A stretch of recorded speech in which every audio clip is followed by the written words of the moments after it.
Assalamualaikum warahmatullahi wabarakatuh. Alhamdulillahirabbil alamin wa bihi nasta'in wa ala umuri dunya waddin wassalatu wassalamu ala asrofil anbiya'i wal mursalin sayyidina wa maulana Muhammadin wa ala alihi wa sahbihi ajma'in. Yang kami hormati Bapak Humaydi SHI MHI selaku dosen pengampu mata kuliah Agama Islam 2, dan tak lupa teman-teman yang kami cintai. Alhamdulillah, marilah kita panjatkan puji syukur kehadirat Allah Subhanahu wa Ta'ala yang telah melimpahkan nikmat dan karunia-Nya sehingga pada hari ini kita dapat melaksanakan pembelajaran walaupun secara online dalam keadaan sehat walafiat. Salawat serta salam tak lupa tetap kita curahkan kepada junjungan kita Nabi besar Muhammad SAW, yang mana telah menuntun kita dari kegelapan menuju jalan yang terang benderang, yakni dengan ajaran ad-dinul Islam. Baik, langsung saja kami dari kelompok 4 yang beranggotakan Sinta Amanda Mega Cynthia dan Indah Dwi Handayani yang akan menjelaskan tentang konsep iman kepada Allah. Berikut penjelasan dari kami. Penjelasan yang pertama yakni pengertian iman. Iman adalah kepercayaan yang berkenaan dengan agama atau ketetapan hati. Berdasarkan pernyataan tersebut, orang yang beriman dapat diartikan sebagai orang yang mempunyai keyakinan dan kepercayaan. Selanjutnya, pengertian iman kepada Allah adalah meyakini dalam hati bahwa tiada Tuhan yang patut kita sembah kecuali Allah, dan menunjukkan keyakinan tersebut dalam semua perkataan dan perbuatan kita selama hidup di dunia. Yang selanjutnya yakni proses pembentukan iman. Pada dasarnya, proses pembentukan iman diawali dengan proses perkenalan, kemudian meningkat menjadi senang atau benci. Mengenal ajaran Allah adalah langkah awal dalam mencapai iman kepada Allah. Jika seseorang tidak mengenal ajaran Allah, maka orang tersebut tidak mungkin beriman kepada Allah. Di samping proses pengenalan, proses pembiasaan juga perlu diperhatikan. Karena tanpa pembiasaan, seseorang yang benci bisa saja menjadi senang. Seorang anak harus dibiasakan terhadap apa yang diperintahkan Allah dan menjauhi larangan Allah, agar kelak nanti terampil melaksanakan ajaran Allah. Berbuat sesuatu secara fisik adalah satu bentuk tingkah laku yang mudah dilihat dan diukur. Tetapi tingkah laku tidak terdiri dari perbuatan yang nampak saja. Di dalamnya tercakup juga sikap-sikap mental yang tidak terlalu mudah ditanggapi, kecuali secara langsung, misalnya melalui ucapan atau perbuatan yang diduga dapat menggambarkan sikap-sikap mental tersebut. Wujudullah, wujud Allah. Seorang muslim mengimani bahwa Allah Ta'ala itu wujud ada. Allah Subhanahu wa Ta'ala adalah zat yang berdiri sendiri dan tidak bergantung kepada siapapun. Di dalam Al-Quran, kita akan melihat bahwa wujud Allah yang diyakinkan kepada kita yang pertama melalui fitrah iman dan makhluk ciptaannya. Sesungguhnya dalam penciptaan langit dan bumi silih berganti malam dan siang, bahtera yang berlayar di laut membawa apa yang Allah turunkan dari langit berupa air. Lalu dengan air itu dia hidupkan bumi sesudah mati keringnya dan disebarkan di bumi itu segala jenis hewan dan pengisaran angin dan awan yang dikendalikan antara langit dan bumi. Sesungguhnya itu adalah tanda-tanda keesaan Allah dan kebesaran Allah bagi kaum yang memikirkan. Quran Surat Al-Baqarah ayat 2. Salah satu ayat yang kita renungkan dalam kehidupan ini untuk lebih mengenal wujud Allah diantaranya dalam firman-Nya. Sesungguhnya dalam penciptaan langit dan bumi dan silih bergantinya malam dan siang terdapat tanda-tanda bagi orang yang berakal, yaitu orang-orang yang mengingat Allah sambil berdiri dan duduk atau di dalam keadaan berbaring, dan mereka memikirkan tentang penciptaan langit dan bumi seraya berkata, "Ya Tuhan kami, tiadalah Engkau menciptakan ini dengan sia-sia. Maha suci Engkau, maka peliharalah kami dari siksa neraka." Quran Surat Al-Imran juz 3 ayat 190-191. Perlu digarisbawahi bahwa secara fitrah setiap manusia meyakini keberadaan wujud Allah, dan di samping itu melalui firman-firman-Nya Allah mengajak manusia untuk berpikir tentang penciptaannya. Baik, penjelasan selanjutnya yaitu Tauhidullah. Tauhid berasal dari bahasa Arab yaitu Tauhid, merupakan dasar agama Islam yang diungkapkan dalam frasa La ilaha illallah, yang artinya tidak ada yang berhak disembah selain Allah. Menurut bahasa, tauhid adalah bentuk masdar dari fi'il wahada yuwahidu, yang artinya menjadikan sesuatu jadi satu saja. Dalam konsep Islam, tauhid adalah konsep dalam akidah Islam yang menyatakan keesaan Allah. Islam mengajarkan bahwa Allah itu esa, tidak dari segi bilangan, melainkan dari segi bahwa Allah tidak mempunyai sekutu atau yang serupa. Allah satu dari segi zatnya, dengan makna bahwa tidak ada zat yang serupa dengan zat Allah. Tauhid terbagi menjadi 3, yaitu Tauhid Rububiyah, Tauhid Mulkiyah, dan Tauhid Ilahiyah atau Al-Asma wa Sifat. Yang pertama yaitu Tauhid Rububiyah. Rububiyah berasal dari kata Robba ya Rubbu, artinya memperbaiki, mengatur, dan mengurus. Sedangkan definisinya adalah mengesahkan Allah Subhanahu wa taala dalam penciptaan, pemeliharaan, pemilikan, dan sebagainya.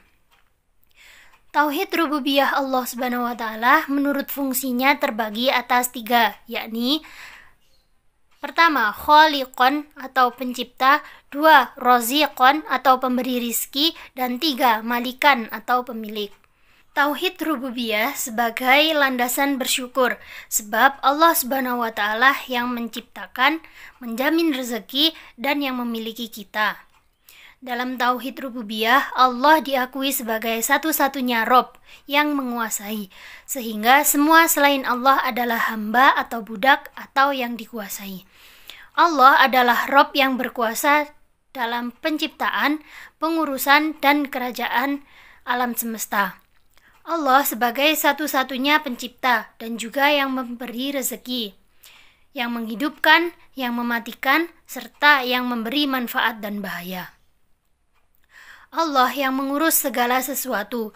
Semua urusan yang Dia tangani adalah kebaikan, dan Allah Maha Kuasa terhadap apa yang Dia kehendaki. Seperti yang terdapat dalam Quran Surat Al-A'raf ayat 54, yang artinya segala penciptaan dan urusan menjadi haknya. B. Tauhid Mulkiyah. Mulkiyah berasal dari kata malika yamliku, artinya memiliki atau berkuasa penuh atas yang dimiliki. Sedangkan definisinya adalah mengesahkan Allah Subhanahu wa taala sebagai satu-satunya pemimpin, satu-satunya pembuat hukum dan pemerintah. Tauhid mulkiyah Allah Subhanahu wa taala meliputi 1. Walian, pemimpin, 2. Hakiman, pembuat hukum, 3. Amiran, pemerintah. Tauhid mulkiyah menjadi landasan operasional karena ketika Allah Subhanahu wa taala menciptakan manusia, Allah Subhanahu wa taala telah menentukan pedoman bagi mereka, yaitu Quran dan Sunnah sebagai pegangan hidup di dunia. C. Tauhid ilahiyah. Al-asma wa sifat. Al-asma wa sifat yaitu beriman kepada nama-nama Allah dan sifat-sifatnya sebagaimana yang diterangkan dalam Al-Quran dan Sunnah Rasulnya menurut apa yang pantas bagi Allah, tanpa takwil dan taktil menghilangkan makna atau sifat Allah, tanpa takyif mempersonalkan hakikat asma dan sifat Allah dengan bertanya bagaimana, dan tamsil menyerupakan Allah sebagai makhluknya. Berdasarkan konsep ini, tauhid merupakan ajaran agama umat muslim beriman kepada semua yang ada dalam Al-Quran dan hadis yang sahih beserta nama-nama Allah Subhanahu wa taala dan sifat-sifatnya. Hakikat dan keutamaan membaca kalimat La ilaha illallah. Zikir merupakan amalan yang sangat dianjurkan dalam Al-Quran, sebab dengan berzikir mengingat Allah, hati menjadi tenang. Salah satu amalan zikir yang paling utama adalah dengan menyebut kalimat thayyibah La ilaha illallah. Zikir ini merupakan sebaik-baiknya zikir agar hati lebih bercahaya dan terhindar dari nafsu yang buruk. Berikut keutamaan zikir La ilaha illallah dari kitab Tanhihul Qaul karya Imam Suyuti. 1. wajah bersinar di hari kiamat. Orang yang selalu berzikir dengan mengucapkan kalimat la ilaha illallah, kelak di akhirat wajahnya bersinar. Nabi Muhammad SAW bersabda, barang siapa setiap hari mengucapkan 100 kali la ilaha illallah Muhammad Rasulullah, maka dia akan datang di hari kiamat dengan wajah bagaikan bulan purnama. 2. Aman dari siksa Allah. Orang yang selalu membasahi mulutnya dengan kalimat thayyibah akan dijauhkan dari siksa. Nabi SAW bersabda, Allah berfirman, la ilaha illallah, kalamku dan akulah dia, barang siapa mengucapkannya maka masuk dalam perlindunganku, dan barang siapa masuk perlindunganku maka aman dari siksaku. 3. Diampuni dosanya. Nabi SAW bersabda, tiada seorang hamba pun yang mengucapkan la ilaha illallah Muhammad Rasulullah. Allah Subhanahu wa Ta'ala berfirman, benar hambaku, akulah Allah, tiada Tuhan selain aku.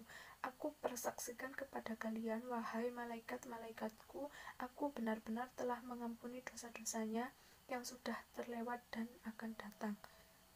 4. Masuk surga. Rasulullah bersabda, barang siapa mengucapkan la ilaha illallah secara murni dan ikhlas maka masuk surga. Untuk keutamaan yang selanjutnya, yakni tidak ditanya dosanya di akhirat. Orang yang tak luput dari berzikir la ilaha illallah di setiap waktu tidak akan ditanya dosanya di akhirat. Rasulullah SAW bersabda, barang siapa yang awal perkataannya la ilaha illallah dan akhir perkataannya la ilaha illallah dan melakukan 1000 kesalahan atau dosa kecil, dan jika dia hidup 1000 tahun, maka Allah tidak akan menanyakan satu dosa pun. Yang keenam, yakni berpahala besar. Berzikir dengan mengucap kalimat thayyibah juga memiliki pahala besar. Nabi Muhammad SAW bersabda, barang siapa yang membaca la ilaha illallah tanpa disertai ujub, maka terbanglah seekor burung di bawah arsy yang akan membaca tasbih bersama mereka yang membaca tasbih hingga hari kiamat. Kemudian pahalanya dituliskan untuk dia. Dan yang ketujuh, yakni diangkat derajatnya dan dihapuskan kejelekannya. Rasulullah SAW bersabda, ketika seorang mukmin lewat perkuburan dan mengucapkan la ilaha illallah wahdahu la syarikalah lahul mulku wa lahul hamdu yuhyi wa yumitu wa huwa hayyul la yamut biyadihil khairu wa huwa ala kulli syai'in qadir, maka Allah menerangi semua kuburan tersebut, mengampuni dosa yang membacanya, menulis 1.000.000 kebaikan baginya, mengangkat baginya 1.000.000 derajat, dan menghapus darinya 1.000.000 kejelekan. Mungkin itu saja yang dapat kami sampaikan. Mohon maaf apabila ada kekurangan dan kesalahan, dan terima kasih atas perhatiannya.